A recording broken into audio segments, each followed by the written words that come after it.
noite, tudo bem? Deus abençoe a todos nós. Vamos dar início aos nossos estudos da noite.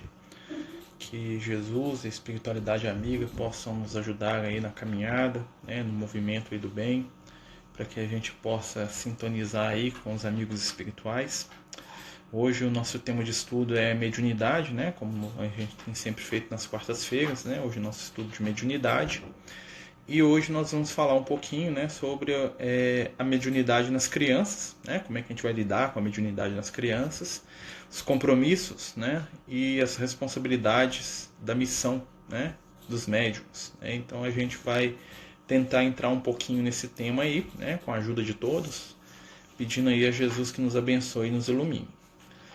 Lembrando que a gente está aqui no Amigos do Caminho, nessa oportunidade aí de trabalho, de conhecimento, dividindo aí com a espiritualidade amiga aí, a boa vontade e a esperança aí no momento melhor que a gente está passando. Quando a gente fala de mediunidade, quando a gente está falando da percepção espiritual, nada mais próximo da mediunidade do que a nova geração. Lá no Evangelho tem uma mensagem muito bonita, e que fala que os jovens terão sonhos, os jovens profetizarão e os velhos terão sonhos, falando que o Espírito de Deus seria derramado em toda a gente. Claro que ali está usando a nomenclatura da época do Cristo, dentro ali dos conceitos religiosos dos encarnados da época, mas a gente pode entender que a mediunidade, o fenômeno mediúnico, ele está cada vez mais forte, não somente a questão da percepção espiritual, mas também da sensibilidade que está sendo desenvolvida. E as crianças, assim como todos nós, elas também possuem as suas percepções mediúnicas. Vamos lembrar que a mediunidade ela é acima de tudo, uma ferramenta, ela é uma oportunidade e ela é, como toda ferramenta, como todo órgão, como todo instrumento, algo neutro. A mediunidade ela não é boa nem má. O que é bom ou mal é o uso que se dá a essa faculdade, a essa percepção espiritual.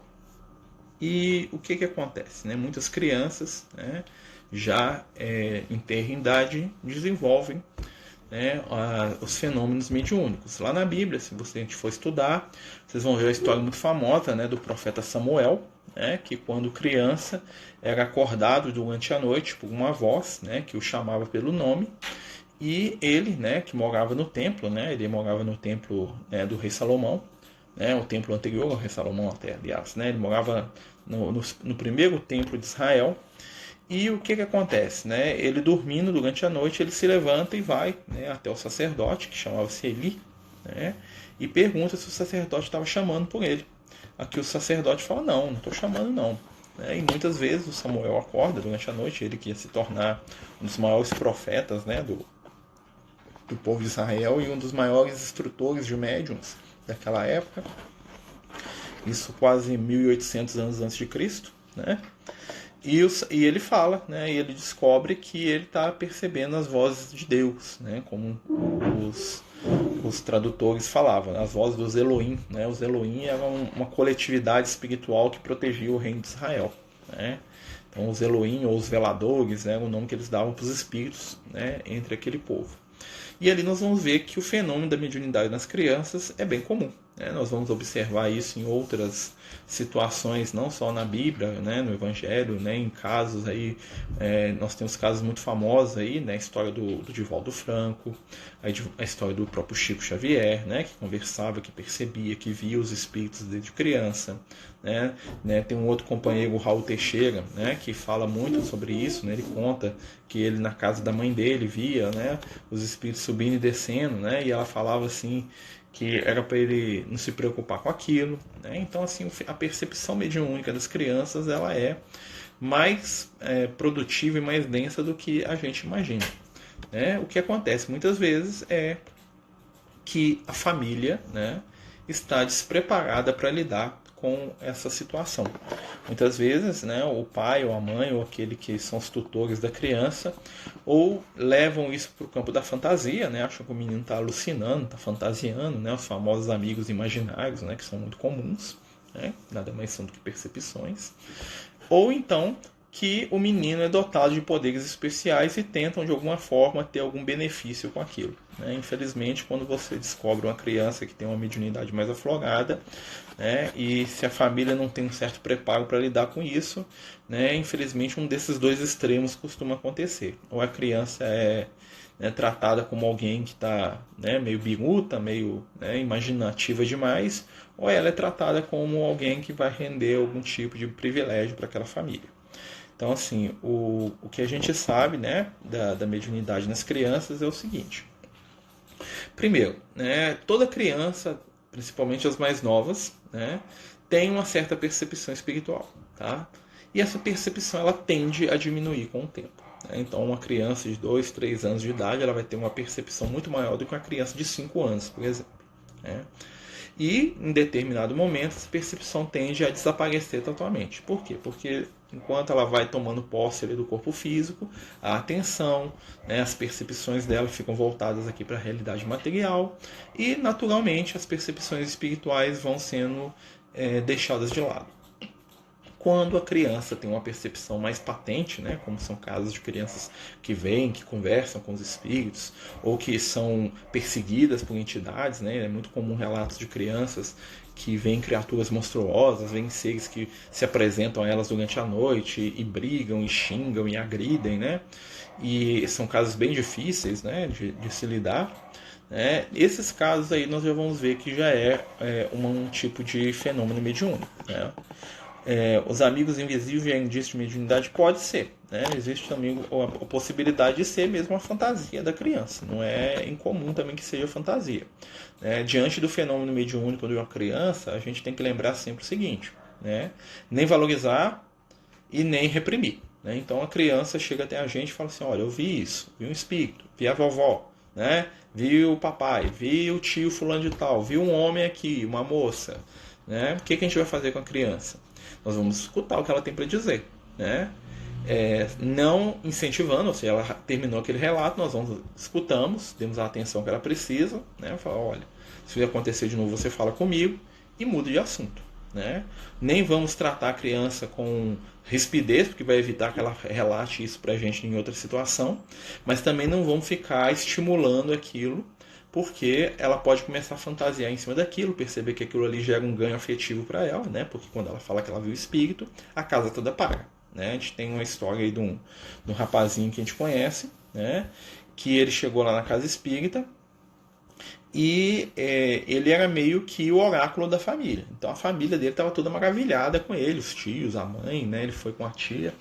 E assim, o menino tinha 5 anos de idade, tinha uma série de percepções espirituais, né? E a família estava tratando ele como se fosse um santinho na Terra, né? Então, assim, e eles foram lá querendo, né? Na verdade, eles estavam esperando que a casa espírita pegasse o menino e colocasse o menino como o reizinho da casa espírita lá, que a gente frequenta, né? Para que ele recebesse lá o tratamento que ele merecia, né? Que seria ser endeusado mais ainda do que eles estavam endeusando. E aí a gente explicou que é um fenômeno natural, que muitas crianças tinham esse fenômeno e que eles não tinham que valorizar isso em extremo, porque isso ia prejudicar a criança no seu desenvolvimento natural. Né? E, né, pelo que a gente percebeu, eles estavam procurando era valorizar aquilo da sobremaneira, porque eles estavam vendo naquilo uma fonte da família se tornar especial. Né? Então, assim, eles desapareceram com a criança e a gente nunca mais soube do menino. Com certeza o que a gente falou para eles não foi muito agradável. Né? A gente falou para o menino frequentar a evangelização, para eles diminuírem essa expectativa em cima dele, aquela coisa toda, mas o que eles queriam era outra coisa, né? Outro tipo de expectativa que a doutrina espírita não ia cumprir. Que o nosso amigo Carlos está falando do filme Sexto Sentido. Sim, é um filme muito bom. Né? Do ponto de vista da doutrina espírita, o filme Sexto Sentido tem uma série de informações espirituais muito corretas. Tá? O filme tem muita coisa interessante. Se você parar para analisar ele com olhos da doutrina espírita, né, você vai perceber que tem um monte de conceito da doutrina espírita dentro do filme, né, e todos eles estão corretamente representados. Eu posso dizer que 90% dos conceitos que estão ali no filme estão corretamente representados dentro da doutrina espírita. Os melhores filmes para a gente entender essa questão da mediunidade nas crianças. O que acontece, né, dar o exemplo do livro, é que aquela criança do livro ela não teve orientação de ninguém. né? Aquela criança ela não teve, por exemplo, o que ela teria se ela tivesse pais aqui no Brasil e se ela conhecesse uma família espírita, né? Ela ia ser orientada dentro de uma casa espírita, dentro, né, do conhecimento da mediunidade, e aquilo não ia ser um fenômeno tão assustador, né? Mas isso é uma situação muito comum, né, na América do Norte. Os americanos, principalmente, eles têm uma relação com a espiritualidade que é muito complexa, né? Porque eles acreditam no espiritual desde que o espiritual sirva a propósitos materiais. Então vocês vão poder perceber, né, que é sempre muito envolvida a questão de sucesso, de Deus abençoar para o cara ganhar dinheiro, ficar rico, né? Então eles misturam muito a espiritualidade com benefício material. E a questão extrafísica, o mundo espiritual, né, eles têm muito medo, porque falta conhecimento para eles, né? Então, assim, muitas vezes o fenômeno mediúnico para eles é sempre encarado como uma coisa negativa e aterrorizante, né? Então eles têm muito pouca referência espiritual. Nós aqui no Brasil, né, com a doutrina espírita, com a bênção que nós temos aí do conhecimento espiritual, nós temos muita vantagem, né, em relação a muitos povos que estão aí, né, muitas pessoas que estão aí à nossa volta aí, tá bom? Mas aqui o filme é muito bom, né, a gente voltando nisso.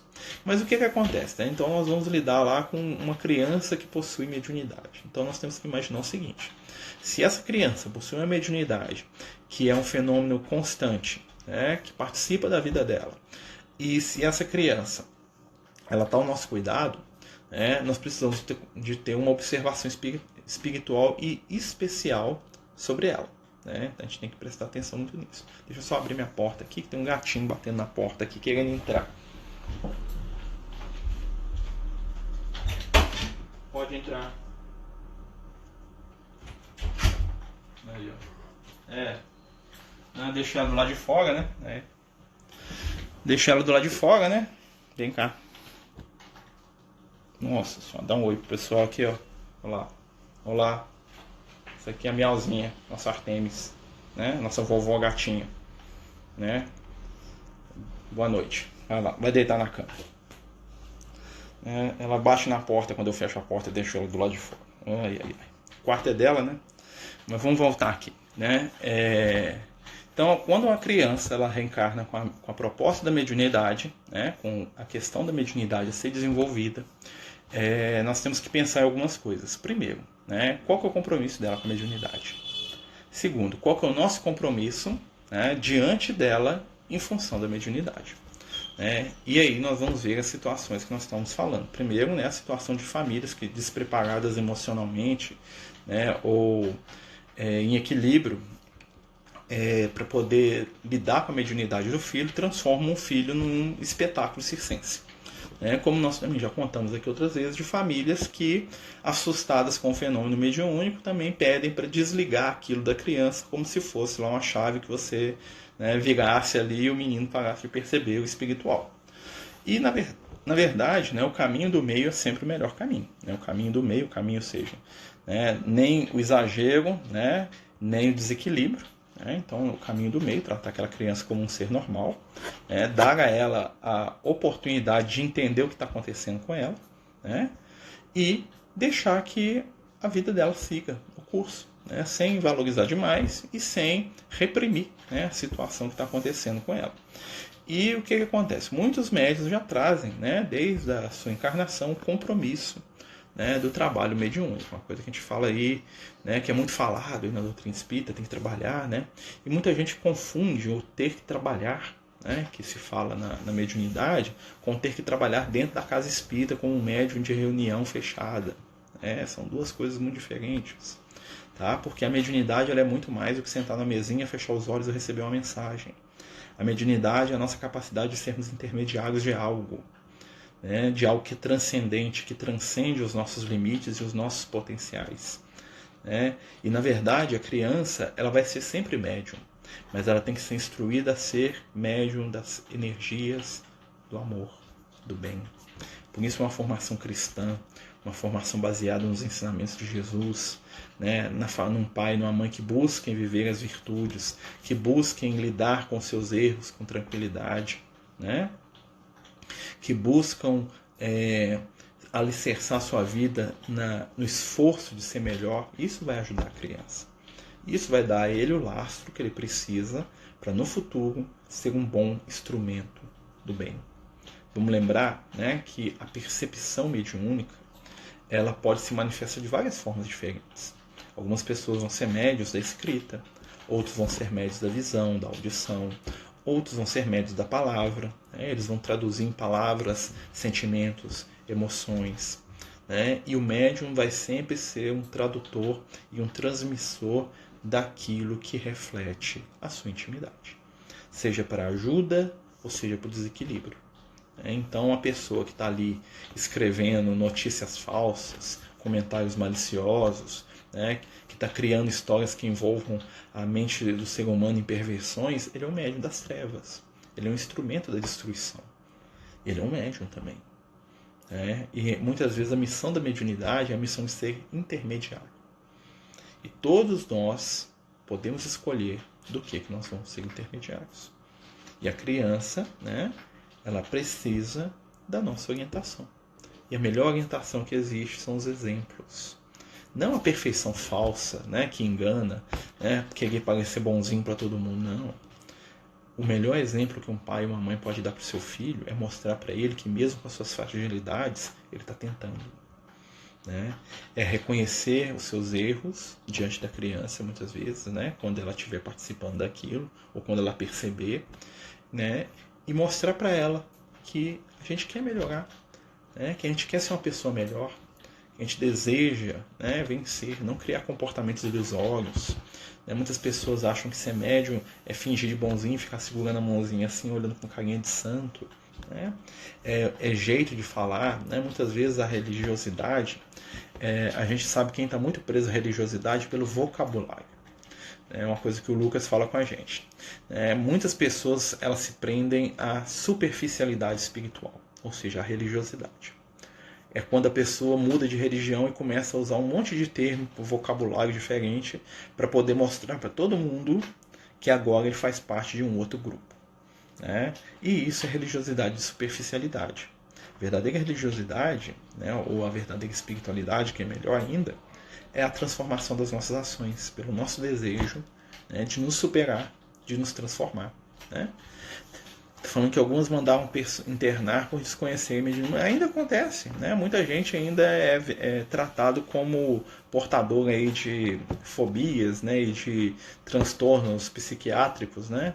Às vezes é meio psiquiátrico mesmo, né? O Paulo de Tarso falava isso, né? A loucura de Deus é sabedoria para os homens, né? Então, assim, para o homem mais sábio, que o espiritual é loucura, né? Então, assim, todo médium é meio maluco, né? Meio deslocado. Aí o Chico falava isso, né? Não sei se você sabe, uma vez um psiquiatra pegou para estudar, né, o Chico Xavier, e ele definiu que o Chico era um cara que tinha transtorno de múltipla personalidade, né? Ele era esquizofrênico com múltiplas personalidades, né? E diagnosticou o Chico, foi lá e falou com ele. O Chico agradeceu, falou: muito obrigado, meu irmão, né? O irmão mandou o Chico agradecer, falou: não, agradece nosso irmão aí, porque ele descobriu uma coisa muito importante para sua vida aí, Chico, né? E aí o cara passou um monte de remédio e tal, e o irmão não deixou ele tomar. Falou que não é pra tomar, que ia precisar de outro remédio. Fala assim: não, fala com ele que você vai tomar um remédio, que você vai atrapalhar você fazer caridade, vai atrapalhar você trabalhar. Remédio que você precisa puxar a enxada ali, Chico. Aí botou o Chico para trabalhar na horta que tinha lá perto da casa dele lá. Né? Mas, né, a gente tem que entender, né? Antigamente era muito mais complicado, né? Tinha o caso as mulheres que eram tratadas como histéricas, né? Muitas vezes eram pessoas que tinham uma percepção mediúnica, né? Tinham uma capacidade de vidência, de audiência, e que não sabiam lidar com aquilo, né? E para criança, muitas vezes o fenômeno mediúnico ele tem duas facetas. Ou ele é muito comum, né? Uma coisa muito corriqueira, normalmente no início, ou ele é uma coisa que se torna meio assustador em determinado momento. Né? Eu falo da minha própria experiência. Eu lembro quando eu comecei a perceber os espíritos, isso quando eu era bem criancinha, assim, com meus 3 anos, mais ou menos, assim, eu lembro que eu ficava em pé no berço, assim, e via o Lucas lá em pé, acho que é o Lucas mesmo, não sei, algum muito parecido, né? Eu achava que era uma pessoa comum, né? Quando eu fui lá para meus 5, 6 anos, que eu fui perceber que eu via coisas que os outros não viam, né? E aquilo estava tão integrado ali na minha vida que não me assustava, né? Eu não tinha muitas visões de coisas ruins ou negativas. Algumas vezes tinha, mas era bem raro, né? O que me assustava mais era a reação dos meus parentes que não sabiam lidar com aquilo, principalmente meus parentes distantes, né? É interessante que eu nunca falei disso com os meus pais, não sei porquê, né? Talvez não dava tempo, eu trabalhava demais, ou nunca acontecia quando eles estavam por perto, eu esquecia, né? Mas outros parentes, né, tios, avós, né, eu cheguei a falar alguma coisa e a reação era sempre a mais negativa possível. E talvez isso fez com que eu começasse a me fechar, né? Eu tive a grande oportunidade, né, de ter o Lucas, né, que era um espírito amigo, um espírito compreensivo, né, e muitas vezes ele falava, não precisa falar isso para as pessoas, né? E eu lembro, né, quando a gente vai lembrando das coisas, né, a gente volta, eu lembro uma vez que a gente estava viajando de ônibus, indo para a escola, né, eu devia ter uns 8 anos de idade, mais ou menos, né, e aí estava meu pai me levando para a escola, que era na cidade vizinha do interior do Rio de Janeiro, e aí, em determinado momento, né, eu estava conversando com o Lucas lá, que estava lá sentado lá do lado do ônibus lá, e aí eu falando com ele, que ele era eu lia muito, né, eu falei assim, não, isso é um produto da minha imaginação. Aí ele olhou para mim e falou assim, vamos ponderar sobre seu pensamento aí, meu filho. Se eu sou produto da sua imaginação, se essa sua imaginação é bem inteligente, né? Porque ela sabe um monte de coisa. Né? Tímido, Lucas, né? Nem um pouco vaidoso, né? Tô brincando. Né? Mas ele falou algo desse tipo, assim, se você tá me imaginando, quer dizer que a sua mente é muito fértil, você tem muito conhecimento, muita coisa boa, ótimo. Se eu não sou produto da sua imaginação, eu sou um amigo que te ama, que quer te ajudar. Você ganha dos dois jeitos, vamos parar de preocupar com isso? E ele falou isso pra mim, eu tinha lá meus 8 anos de idade, e eu nunca mais esqueci dessa frase, né? No céu, os médios são utilizados para a solução de crimes. Aqui no Brasil parece que isso não acontece. Havia alguma explicação para não acontecer aqui? Isso se dá porque na legislação norte-americana, né, lá na primeira emenda, lá na Constituição deles, né, que nunca mudou, fala que se qualquer pessoa, né, que se diz dotada de dons sobrenaturais se oferecer para ajudar a polícia a solucionar um crime, eles têm que aceitar. Tá? Não quer dizer que isso é uma coisa muito bem vista, não. Isso é meio encarado assim, mas como está na Constituição deles, as polícias meio que suportam. Né? E a gente tem que entender que a mediunidade, sem o conteúdo do Evangelho, ela é meio capenga. Né? E o que muitas vezes acontece com os médiuns, principalmente nos Estados Unidos, é que eles têm uma grande percepção mediúnica, mas eles não têm base evangélica e espiritual nenhuma para lidar com aquilo. Né? A maioria dos médiuns norte-americanos, eles desenvolvem as próprias teorias deles sobre espiritualidade, sobre mediunidade, e você vai notar uma coisa, são pessoas que normalmente estão sempre sozinhas. Eles não participam de grupos para trocar ideia. Cada um deles tem uma percepção, tem uma interpretação, tem uma forma de entender a mediunidade de um jeito muito particular, único e só deles. Né? Então, assim, eles não têm como a gente tem na doutrina espírita, uma metodologia, né? um estudo geral de caso que lida com informações de campos diferentes. Eles não têm muito isso. Né? Eles nunca trabalharam muito isso. Né? Eu já tive oportunidade de conversar com alguns médicos norte-americanos, né? E eles veem a mediunidade como uma ferramenta de trabalho. Né? Então eles ganham dinheiro com isso, eles fazem previsões de crime, eles ficam dando notícias de situações particulares das pessoas. Né? Muitas vezes um espírito vai lá e quer dar um recado, e são recados, coisas assim, tipo assim, papai falou para dizer para você que é para você investir aquele dinheiro lá que o Richard te deu lá e comprar aquela fazenda. São coisas bem materializadas, porque a cultura deles é desse jeito. Né? Na cultura deles a matéria é muito importante. Então o espiritual deles, né, como diz o Liel, o espiritual do norte-americano existe em função da matéria. Então eles estão naquilo que a gente fala de inversão de valores da encarnação, eles estão numa inversão de 180 graus ali. Né? Ou seja, eles estão de cabeça para baixo mesmo. Né? A espiritualidade deles toda é voltada para a conquista material. Muito parecido com os romanos. Né? Os romanos também eram muito assim. Né? Qualquer coisa que eles iam para uma guerra, eles iam comprar uma coisa, eles iam lá e fazer um sacrifício para os deuses, lá para os deuses dar um bom negócio para eles. Né? Sim, mas você pode notar que são, né? Tem muito na TV americana muitos programas a respeito de médios de cura, sim. Mas você pode notar que cada um desses médios de cura age de uma maneira totalmente diferente do outro. Né? E não tem conteúdo evangélico nenhum. Né? Você não vai ver a figura do guia espiritual, você não vai ver a figura da espiritualidade ensinando alguma coisa ou falando de Jesus. Você vai perceber que em raríssimas vezes eles até não citam o nome de Jesus ali no meio. É falta mesmo de preparo. Né? É aquela questão. né? Que igual a gente viu no filme lá. Né? O menino descobre a mediunidade dele sozinho. Não tem ninguém para orientar. O máximo que ele tem é algum tipo de amparo psicológico que duvida mais ou menos dele. Aí aquela criança cresce, né? Sem saber muito bem lidar com aquilo, e com o tempo ela aprende, de certa forma, ela mesma com ela, se ela não, né, não ficar doida, não tiver algum problema, né, porque acontece também, né, a lidar com aquela mediunidade. E ela começa a utilizar aquela mediunidade dela da maneira como ela dá conta. Né, não vejo isso como uma crítica. Porque não existe, né, um médium americano nunca pegou a aula do Kardec para ler, né, então eles não conhecem aquilo. Né, e quando eles leem aquilo, eles acham que aquilo não é para eles. Por quê? Porque os conceitos do Kardec, né, isso a gente tem que observar bem, os conceitos do Kardec e até os conceitos da espiritualidade que a gente tem aqui no Brasil são evangélicos demais para eles. Em que sentido? Né, quando você pega um livro do Chico Xavier, né, e vai ler, e você pergunta a opinião do Emmanuel sobre a mediunidade, né, a opinião da mediunidade que o Emmanuel tem para um norte-americano é uma loucura completa. Por quê? Porque o Emmanuel ele diz para o Chico que ele tem que largar a vida dele para trabalhar para Jesus. Né? E isso culturalmente falando, né, é difícil demais de entrar na cabeça do norte-americano, do inglês. Né? Então, assim, é difícil mesmo. Né? Não é que a espiritualidade não quer, porque existe ali uma questão cultural, né, de séculos ali, de um povo, de um raciocínio cultural de um povo que dificulta esse tipo de trabalho. Por isso que vocês vão notar que a doutrina espírita ela sempre floresce em países de cultura latina. Né? Porque os países de cultura latina eles têm uma espiritualidade mais aflorada. Né? E tem um certo desligamento da materialidade um pouco diferente, por exemplo, das culturas saxônicas, né? Dos americanos, dos ingleses, dos alemães. Né? Você vai notar que doutrina espírita existe muito aqui no Brasil, na Argentina, na Itália, na Romênia tem muito, na Bélgica tem muito, na França, né? Na própria Espanha, em Portugal. Né? Então nós vamos ver nesses países latinos tem muita difusão da doutrina espírita, da doutrina do Kardec. Já na Inglaterra é quase nenhuma. Né? Se é pouco na Europa, né? Porque é pouco. Né?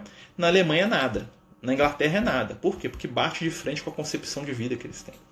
Né? Então ali, para o espírito despertar o lado espiritual dele é muito mais difícil. O espiritual dele vai estar sempre subjugado à matéria. Né? Porque tudo na vida deles gira em torno do material. Né? Mas isso são experiências aí que a gente percebe, né? E aí o que acontece? O Chico ele foi aos Estados Unidos algumas vezes para tentar levar a doutrina espírita para lá, e se a gente for analisar foi um fracasso completo. Né? O Chico tem um monte de livro traduzido para o inglês. Né? Acho que praticamente todos, a FEB traduziu. Né? Mas a penetração das obras do Chico nos Estados Unidos é pífia. Né? Ele é mais conhecido como um sensitivo famoso do Brasil do que qualquer outra obra.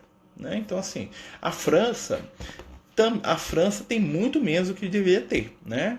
Mas a França, pelo menos, já tem uma estrutura ali da doutrina espírita organizada, né? Que foi organizada meio que pelos brasileiros, né? O pessoal reencarnou aqui no Brasil e depois foi para a França de novo levar a doutrina espírita, né? Mas, assim, o Kardec mesmo os espíritos falavam para o Kardec, né?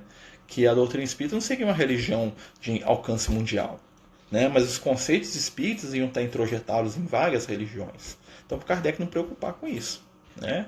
Mas o que acontece? Isso tem muito a ver com questão cultural, com a forma da gente entender a vida. Né? Então, assim, é difícil mesmo. Né? Então, você imagina assim, uma criança dentro do contexto mediúnico que nasce nos Estados Unidos. É muito difícil. Né? Ela não vai ter praticamente ninguém para ensinar ela nada. Ela vai ter a experiência dela mesma e olhe lá. Né? Talvez leia um livro aqui, um livro ali, pega um pouquinho de informação de outro médium, né? Mas, né, vai ser sempre uma coisa muito materializada. Né? Você quer ver um exemplo? Você não tem nenhum livro espírita de conceito evangélico ou de explicação do mundo espiritual de origem norte-americana. Né? São muitos, a maioria dos livros que falam de espiritualidade, que são de médiuns americanos, são relatos da própria vida da pessoa, né? A pessoa contando a história dela, a pessoa falando como é que ela venceu na vida com a mediunidade e como é que ela ajuda todo mundo. É meio autorreferencial. Mas você não vê lá um livro escrito pela espiritualidade para trazer conceitos e conselhos profundos sobre o modo de vida, para eles poderem repensar a vida, fazer reforma íntima, porque não entra. Né? Então é difícil até para os espíritos de luz se manifestarem ali. Eles têm que fazer as coisas meio que de maneira indireta. Não que eles não vão passar conceitos, né? Mas são conceitos sempre indiretos. Diferente do Emmanuel, que chegava aqui e falava: Chico, isso aqui, larga isso aqui tudo, né? Porque o Espiritismo floresceu no Brasil, a pátria do Evangelho, né? Primeiro porque a espiritualidade decidiu, né, trazer o Evangelho para essa região aqui, né? Exatamente por causa da questão cultural e espiritual, né? O Brasil ele tem uma formação espiritual que vem, né, principalmente de espíritos oriundos de Israel, da Grécia, né, da África, né? Espíritos oriundos lá dos primeiros momentos do Evangelho, né? Reencarnaram vários aqui, né? Então, assim, a miscigenação cultural que nós temos aqui reflete a nossa miscigenação física, apesar de todos os problemas que a gente tem, né? Misturar tudo tem a sua vantagem e tem o seu problema também. Mas é melhor esse problema, né? E aqui é meio que o laboratório da espiritualidade para o futuro da Terra. É um futuro mais diverso, misturado, né? As questões éticas que existem no Brasil, apesar de existirem, né, que a gente sabe que existe ainda, são muito menos fortes do que nos outros lugares, né? Ninguém pode dizer aqui no Brasil, só se o cara for meio retardado, que ele é branco, que ele é preto, né? Todos nós temos sangue, né? Minha bisavó era índia, né? Minha outra bisavó era negra, né? Meu bisavô era alemão, né? Sei lá. Os meus outros avós vieram da família dele de origem espanhola, ou seja, uma misturada total, né? E espiritualmente, o que nós somos? Fruto dos milênios aí, né? Mas aqui nós estamos reunidos por quê? Por afinidade. Os espíritos que estão encarnados no Brasil são os espíritos que querem a segunda chance. É muito interessante isso. A espiritualidade, ao reunir, né, nós que estamos aqui encarnados hoje, ela trouxe para esse país aqui espíritos de segunda chance. Espíritos que já falharam, mas que têm grande potencial. Espíritos que já erraram muito, mas que querem acertar. Espíritos que têm dificuldade de lidar com o diferente, mas mesmo assim convivem. Né? É aquela coisa assim, não concordo com nada que você fala, mas no dia que tem um churrasco lá em casa, eu chamo você. Né? Nem que seja para me brigar com você lá. Né? Eu sinto falta de discutir com você. Né? Nós temos muito isso. Então, assim, a gente está vivendo esse caldo, né, que é reflexo do nosso momento espiritual. Né? Nós somos espíritos que reencarnamos com a função de fazer algo novo. E a ansiedade do novo toma conta da nossa vida. Então, né, a gente se empolga com muitas coisas e tem dificuldade de manter. Ou seja, a gente vê o materialismo lá, a riqueza, né, a prosperidade dos norte-americanos, e fala: nossa, eu quero ser rico igual eles. Né? E aí quando a gente começa a mexer com aquilo, é que desanima. Ah, não, isso é muito chato. Né? A gente vê lá o oriental lá meditando, lá, elevando o pensamento dele lá, né? Aquela concentração, aquele método, aquela coisa toda. Fala: nossa, eu quero ser igual você. Aí você senta, você compra o equipamento do budismo todo, né? Veste a roupinha de budista, põe lá, raspa a cabeça, 2 semanas você largou aquilo já. Aí você vê o outro lá, vê o punk lá no inglês lá, aí você passa gel no cabelo, faz uma tatuagem, daqui 15 dias você mudou de ideia outra vez. Né? Porque nós estamos na ânsia da transformação. E nós não sabemos muito bem o que é essa transformação. E aí nós estamos sempre transformando, modificando, nós estamos sempre batendo de frente com aquilo que a gente quer. Como diz o Lucas, né? Nós somos os mestres da iniciativa, né? Mas somos péssimos na perseverança. É a característica espiritual nossa aqui, brasileiro. Nós temos iniciativa para tudo, mas a nossa iniciativa é tão grande quanto pequena é a nossa perseverança. Se a gente começa tudo todo dia, e todo dia a gente está largando, para poder amanhã prometer que vai começar outra coisa totalmente diferente, já sabendo que vai largar no meio. Né? E aí tem um fenômeno de eu fazer várias coisas ao mesmo tempo, sabendo que eu não dou conta de fazer nenhuma. Isso é o nosso retrato espiritual. Espíritos que já estão, que não querem mais o passado, mas ainda não sabem encontrar o seu futuro. E aí entra a mediunidade. Né? Porque nós somos uma pátria de médiuns. Pessoas que estão deslocadas da realidade. O que é o médium? O médium é totalmente deslocado. Né? Se você fica num lugar muito capitalista, você fica assim, ó, meio estranho, né? Se você fica em outro lugar, né, que é muito mais espiritualizado, você também não dá conta. Você está sempre incomodado, você está sempre no meio.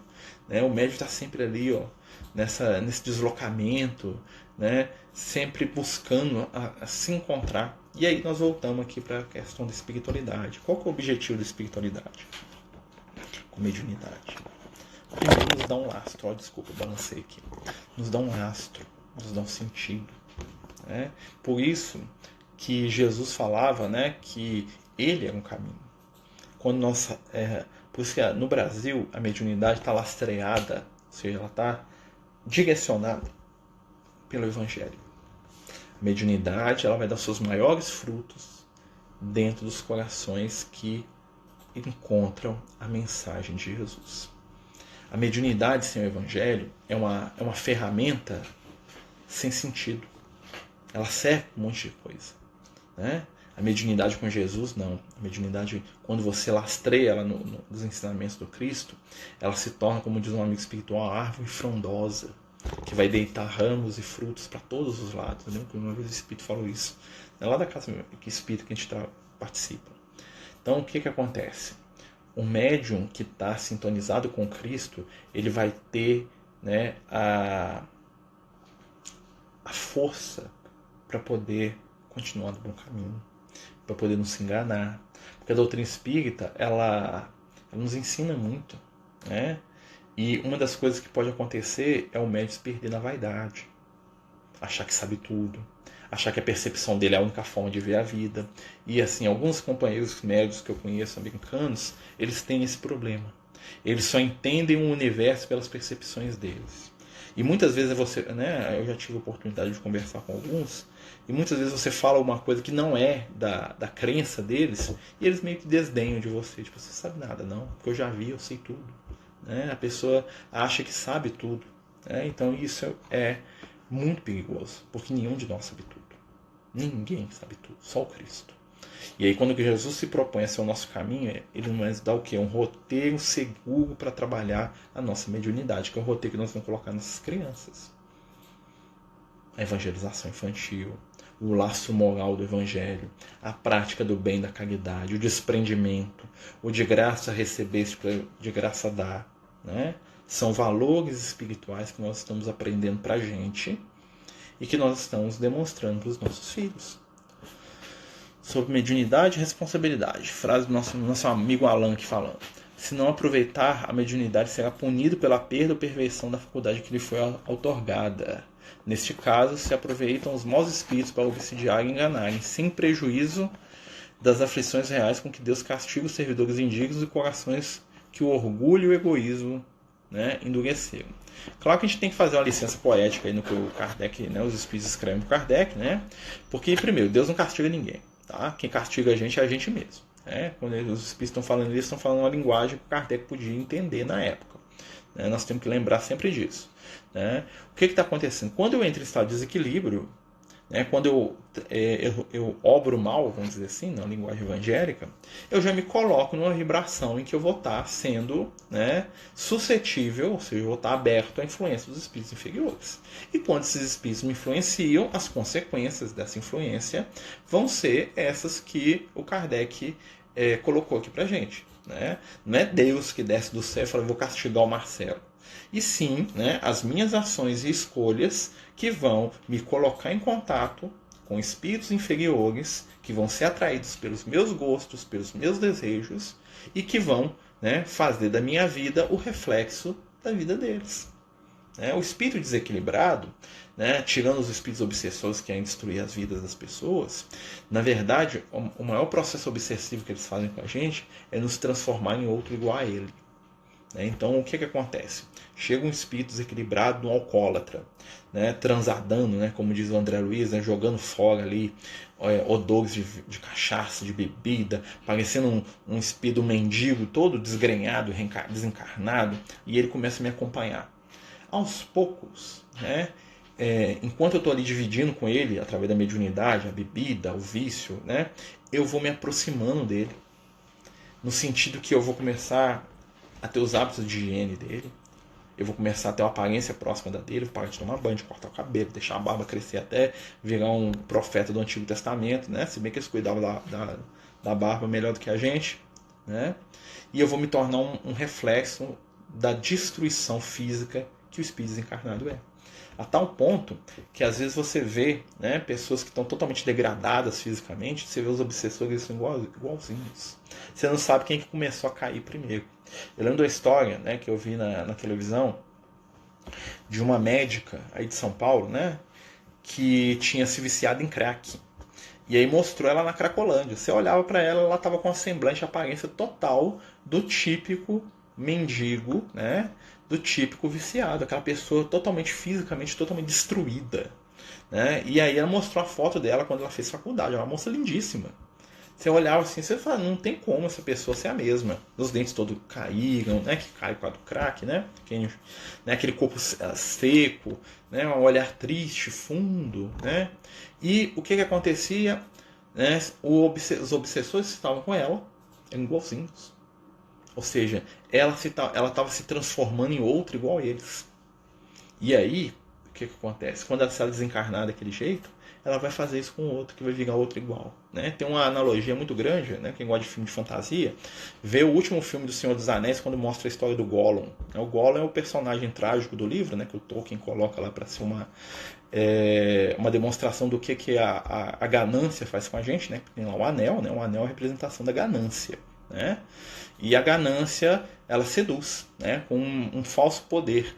E aí o que acontece? Aquele ser lá, que era um ser normal, né? Lá na história, ele vai se pervertendo e vai se transformando numa criatura cada vez mais odiosa, por dentro e por fora.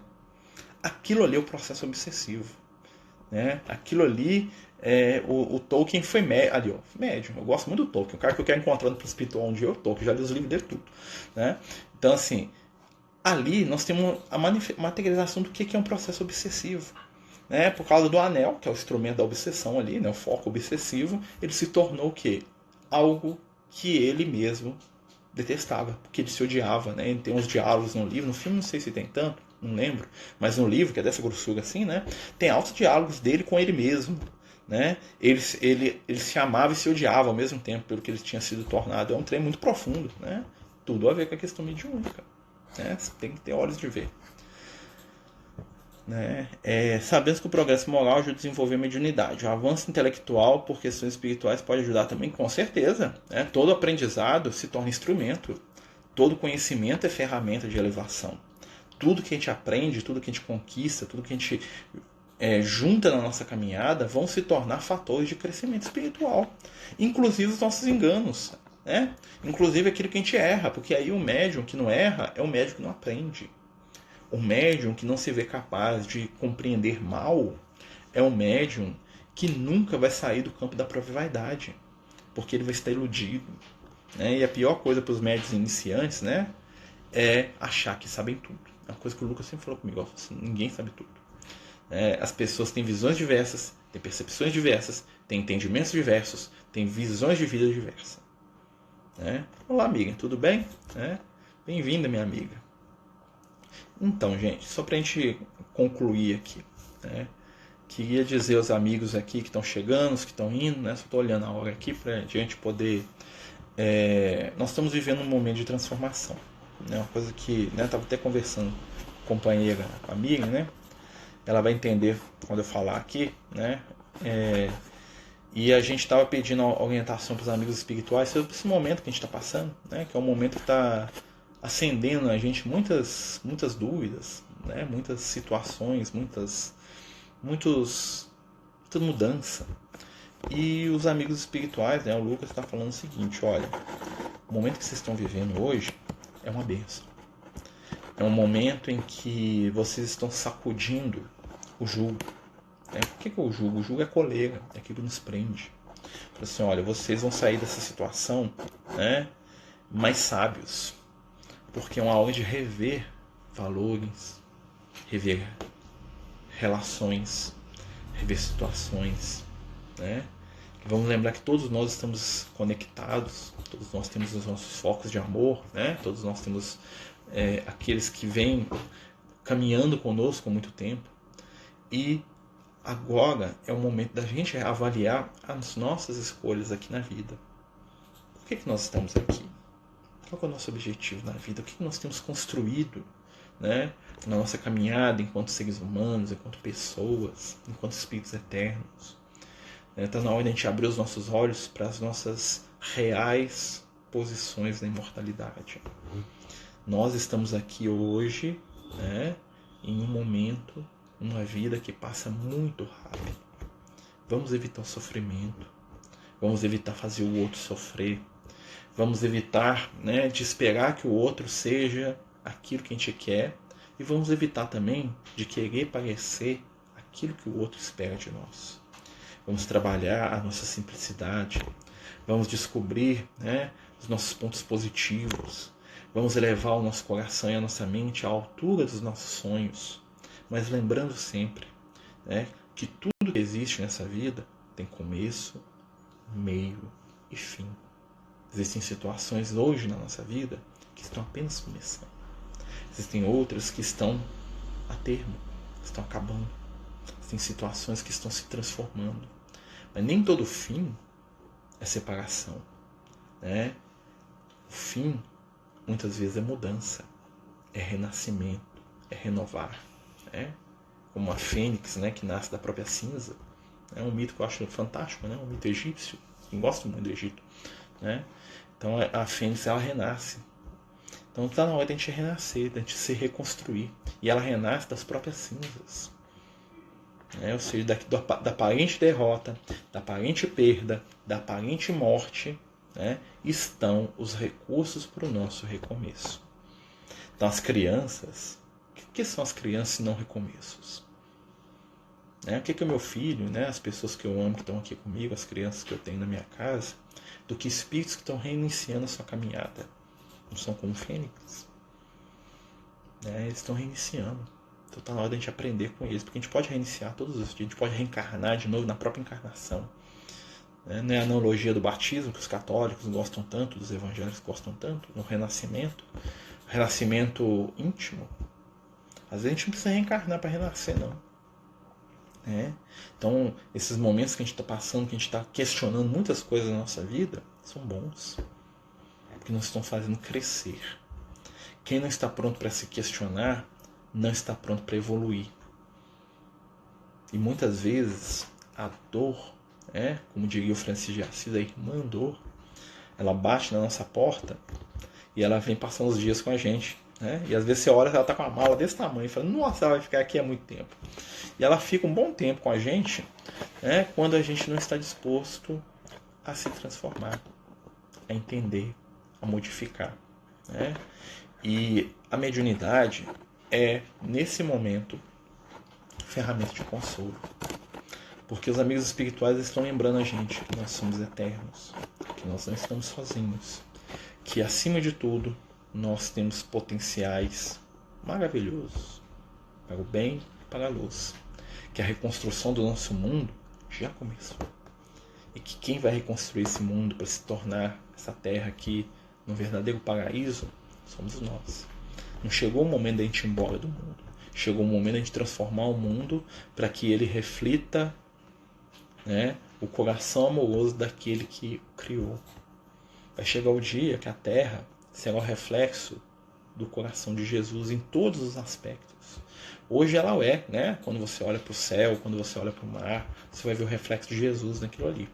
Uma vez o Liel falou para a gente, e que o céu da terra, que o nosso céu é azul, porque aquela é a cor da aura de Jesus. E aí o que acontece? Para a gente sempre lembrar dele, o nosso processamento visual faz com que a gente enxergue pela refração da luz o céu daquela cor. Que aquela cor é a cor da vibração da aura do Cristo. Então quando a gente olha para o céu, a gente vai ver, Jesus está envolvendo tudo. Os gregos tinham um deus, o deus Urano, ou Urano, que era o deus, que era o céu, o céu que estava sobre todos. Depois o Urano fez as bobagens lá, na mitologia, até que o Cronos foi lá e castrou ele, mas aí já é outra história, que é outro deus complicado, o tempo. Mas assim, olha só que interessante, o primeiro deus era o céu, para os gregos. Já para os egípcios, o primeiro deus era o sol, ou seja, o conhecimento. Não está muito errado, não.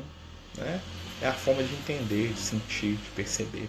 Então, a partir do momento que você olha para o céu, lembra de Jesus, principalmente aquele céu azulzinho, e pensa, aquela é a cor do amor de Jesus por nós. Por que ele envolve toda a terra com aquela luminosidade ali? Por que a gente percebe o céu daquela forma? Na verdade, é a gente que percebe, mas porque é a lembrança do acalento de Jesus no mundo. E ele está nos acalentando nesse momento. Não desanimem, Não se esqueçam, né, que nós somos intermediários o tempo todo. A escolha é nossa, a manifestação é nossa, né? E se alguém te fez o mal, lembra, quem nos faz o mal só pode tirar da gente em um momento. Aquilo que nós fazemos dali pra frente, a escolha é nossa. É uma frase que o Liel falou pra mim uma vez, quando eu estava meio revoltado, né? Tive uns problemas aí, há uns 10 anos, foi 2004, né? Eu fiquei triste, chateado lá com os problemas que eu tive, que eu achei que alguém me fez mal, né? Aí o Liel falou, não, meu filho, o que o outro faz com você é um segundo, o que você está fazendo com você daqui pra frente, a escolha é sua. Olhou nos meus olhos com aquela barba branca dele e falou assim, ó, te amo, há milênios, tá? Mas se você ficar perdendo tempo aí com ressentimento e amargura, eu vou, você fica, depois a gente encontra. Tá? Mas eu te amo, mas mesmo assim eu vou continuar trabalhando para Jesus. Amanhã eu tô lá no trabalho, lá, ó. Sem, né, os nossos irmãos estão precisando de comida lá, ó. Se você quiser vir, você é bem-vindo. Se você não quiser, eu tô indo sozinho. Não vou ficar aqui, né? Isso é o que o pai fala pro filho, né? Pai espiritual. Né? Te amo, mas não vou pagar, não. Te amo, mas o trabalho de Jesus está nos esperando. Quer vir, vai ser uma alegria. Não quer, não? Eu vou sozinho. Parece frio, mas não. Né? Isso são as palavras dos Espíritos Iluminados. Mas é isso, né, meus amigos? Então, assim, eu espero que a gente possa ter reflexionado algumas coisas sobre as crianças, né? Sobre a mediunidade, a gente possa ajudar mais os nossos pequenos, né? Que têm as percepções espirituais. Vamos lembrar que a doutrina espírita tem ferramentas, né? E nada melhor do que a evangelização infantil, que o culto do evangelho no lar. Né? Mas, acima disso tudo, nada melhor do que um pai e uma mãe que querem ser pessoas melhores. Não que acertem sempre, nem que sejam perfeitos, mas que virem e falem para o filho, olha, eu errei, mas eu quero melhorar. E quando você errar, eu quero que você melhore também. Eu quero que você queira melhorar. Né? Porque conquistar não é o mais importante. Conquistar não é o mais importante. O mais importante é o desejo do bem. Porque os espíritos do mundo regenerado são os espíritos que têm o desejo do bem. Somos nós, né? Eu imagino que todos nós temos o desejo do bem. Então, meus amigos, nós vamos terminar o nosso encontro da noite. Lembrando que amanhã nós temos estudo do Evangelho, né? A gente aceita aí temas para falar do Evangelho, né? Lá, temas da Bíblia, qualquer assunto da Bíblia, do Evangelho, Marcos, Mateus, Lucas, João, Atos dos Apóstolos, Cartas dos Apóstolos, né? O Apocalipse não, nós estamos falando domingo, então não vou falar de novo. Mas assim, a gente aceita qualquer tema aí do Evangelho para a gente poder conversar sobre ele, porque conversar sobre o Evangelho é a alegria maior da vida, né? Porque o Evangelho é a boa nova, né? Podemos, né? Alfredo, querido amigo Alfredo, que eu gosto demais, né? Vamos, a gente pode olhar. Capítulo Ação e Reação. Ah, sim, dos animais no mundo espiritual, que tema legal, né? Podemos sim, né? Vai ser um tema muito interessante. Boa ideia, Alfredo. Manda para mim depois separado no WhatsApp, por favor, amigo. Muito. Né? A companheira está perguntando se quando uma mãe pede desculpa aos filhos pelos erros, gritos, etc. Isso é bom, sim, sempre. Um obrigado, me desculpe, fazer muita diferença. Se o filho vê que a mãe erra e o pai erra e eles querem acertar, eles vão aprender a lidar com os próprios erros. Se um filho vê o pai e a mãe fingindo que são perfeitos, ele vai aprender que para ser amado ele tem que falar mentiras, que ele tem que fingir. Né? Mas é isso aí, semana que vem nós vamos falar, tá bom? Sobre os animais aí, sobre esse capítulo do Ação e Reação que o Alfredo tá falando pra gente. Eu tenho dois aqui, cada é o Goku, é o Banguela e a Miauzinha aqui, que tá aqui atrás, aqui, as 3 bichos aqui, a família completa dos animalzinhos. Semana que vem eu trago o Banguela aqui, se ela não destilar raiva, que ela tem ciúme dele. Ela não sabe ser uma gata caridosa. Mas tá bom, né? Senhor Jesus, amigo e mestre, companheiros espirituais, abençoe e ilumine a nós que aqui estamos, em busca do aprendizado, da melhora e da evolução. Dá-nos, Senhor, as ferramentas de luz para o nosso crescimento, para a nossa paz. Envolve, divino amigo, cada coração aqui presente, nas vibrações do Teu Evangelho, e permite que possamos estar juntos, hoje e em todos os momentos da vida. Fica conosco, Senhor, hoje e sempre. Que assim seja, graças a Deus. Muito obrigado, meus amigos. Boa noite para todos nós. Nós vamos deixar salvo aí no IGTV. Que Jesus nos abençoe e nos ilumine. Fiquem com todos, com Deus. Até amanhã.